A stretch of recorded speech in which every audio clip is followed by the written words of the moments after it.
Hi friends, ఒక అద్భుతమైన చిట్కా చూపిస్తాను. ఈ దోసల పిండిని దోసలకే కాదు వేరే రకంగా కూడా ఉపయోగించుకోవచ్చు. కొంచెం పులిసిన పిండి అయితే బాగుంటుంది. పొలవపోయినా పర్వాలేదు. ఇడ్లీ పిండి కానీ దోస పిండి కానీ ఏ పిండి అయినా సరే పులిసింది ఉంటే పారేయకుండా వాటిని వేరే విధంగా ఉపయోగించుకోవచ్చు. ఈ దోసల పిండిని ఉపయోగించుకొని నేనైతే వెండి గిన్నెను చూసారా ఎలా క్లీన్ చేసుకున్నాను. జస్ట్ మనం గిన్నెకి అప్లై చేయగానే దీనికి ఉన్న మురికి గిరికి అంతా కొట్టుకుపోతుందన్నమాట. అంత అద్భుతంగా పనిచేస్తుంది చిట్కా అయితే. చూడండి ఎంత బాగా మెరుస్తుందో. కొంచెం నిమ్మకాయ మీద ఆ పిండేసైనా రుద్దొచ్చు, లేకపోతే డైరెక్ట్గా ఆ పిండిని పెట్టేసి మెత్తటి స్క్రబ్బర్తో క్లీన్ చేసామంటే కొత్తవిలాగా మెరుస్తాయి అన్నమాట. ఏ మాత్రం జిడ్డు గిడ్డు ఏమీ ఉండవు. సూపర్గా ఉంటుంది. చూసారా ఎంత బాగా మెరుస్తుందో వెండి గిన్నె.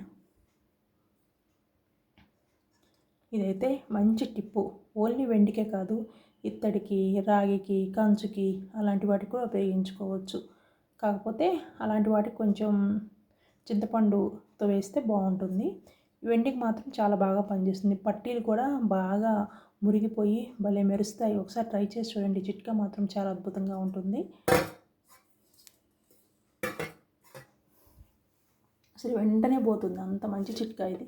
ఇంకొకటి వచ్చేసి అప్పటికప్పుడు ఇన్స్టెంట్గా తయారు చేసుకున్న పికిల్ అన్నమాట. నిమ్మకాయ ఊరబెట్టి ముక్కలు కట్ చేసి ఉప్పు పసుపు వేసి మనం ఊరబెట్టి చేస్తాం కదా, అలా ఏమీ అవసరం లేదు. ఈ విధంగా నిమ్మకాయ రసంతో చట్నీ పెట్టుకుంటే అద్భుత అంటారనమాట. అంత బాగుంటుంది. ముఖ్యంగా చిన్నపిల్లలు అయితే సూపర్గా తింటారు. నిమ్మకాయ గురించి మనకు తెలిసిందే కదా, పుల్ల పుల్లగా అద్భుతంగా ఉంటుంది టేస్ట్ అయితే. దీనికి ఎలా చేయాలంటే కొంచెమంత ఆయిల్ వేసుకొని, చట్నీ కాబట్టి కొంచెం ఎక్కువ వేసుకోండి.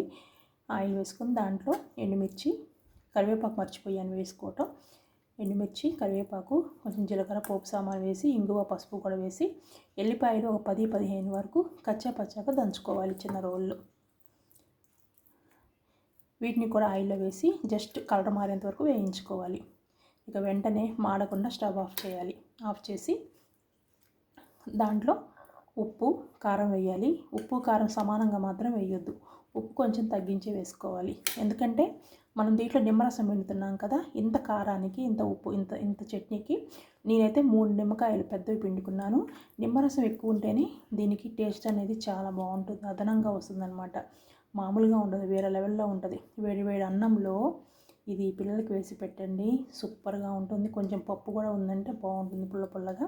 ఇది అన్నంలోకే కాదు, దోశకి, ఇడ్లీకి, చపాతీకి, ఉప్మాకి, పెసరట్టుకి, దేనికైనా సరే అద్భుతంగా ఉంటుంది. ఒకసారి ట్రై చేసి చూడండి. మనం ఊరబెట్టి చేసుకోకుండా అప్పటికప్పుడు తయారు చేసుకోవచ్చు. ఇది నెక్స్ట్ డేకి ఇంకా చాలా మంచిగా ఊరుతుంది అన్నమాట. ఉప్పు కారం ఎల్లిపాయలు ఇవన్నీ నిమ్మరసంలో బాగా కలిసిపోయి సూపర్గా ఉంటుంది. ఒకసారి ఇలా ట్రై చేసి చూడండి. కొంచెం పెట్టుకోండి చట్నీని, తర్వాత నచ్చితే ఎక్కువ పెట్టుకోవచ్చు. నచ్చకపోవటం అనేది మాత్రం అస్సలు ఉండదు. ఎందుకంటే ఒక్కసారి తిని చూసారంటే మీకు ప్రత్యేకించి చెప్పాల్సిన అవసరం లేదు కదా నిమ్మకాయ చట్నీ గురించి. సూపర్గా ఉంటుంది. ట్రై చేసి చూడండి. ఈ వీడియో మీకు నచ్చితే లైక్ చేయండి. Please subscribe.